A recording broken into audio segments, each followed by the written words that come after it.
here we are in the French Quarter, but I always say it should be called the Spanish Quarter, or even the West African Quarter in many ways. And there was a huge fire in 1788, burned the city to the ground. So basically it all burned down and they had to rebuild it. They had to rebuild it. Now, they rebuilt it in a Spanish Caribbean style. And so when you look at a building like the cathedral here, you're looking at a mission style front here, and it would have had domes where those steeples were today. It really resembles the Alamo a lot. There are over 30 buildings that are the original Spanish buildings here left in the French Quarter.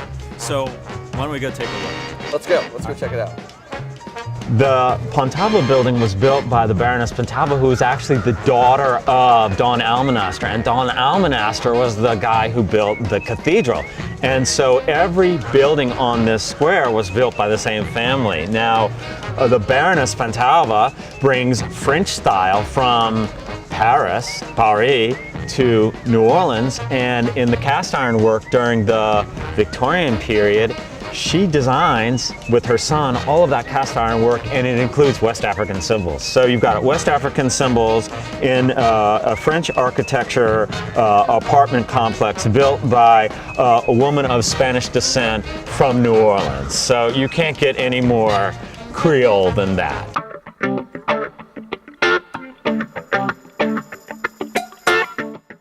So what you're looking at here is one of the many carriageways that were built in these Spanish houses. So this is actually a carriageway. You'll see 30 of them here in the city, and the carriages would actually go into the courtyards and they turn around. The front of the house is actually in what is the courtyard. So you'd walk up into your house from the courtyard, which smelled a lot better than it did out here on the streets even then. So we're in the Napoleon House. Yeah, this is one of the most important and beautiful courtyards here in the city of New Orleans, and it's owned by the world famous Brennan Restaurant Group. And you see the Spanish arches we were talking about before. And it's called the Napoleon House because Bonapartists would meet here at, this was the mayor's mansion, and they retrofitted this huge mansion so that they could bring General Bonaparte here from his exile on St. Helena. Did he ever move in? No, he never moved in because he died.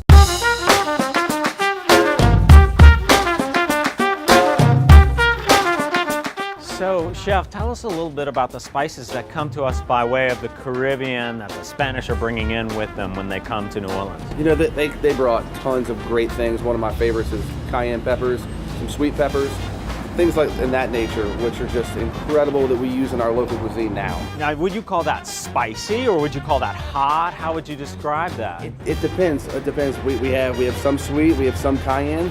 Cayenne is a lot spicier, and that's what we target here in New Orleans. I don't think there's anything like them in the world. There's not. They're big, juicy, and they're just full of flavor. Amazing. Let's go to the market and get some. Let's go.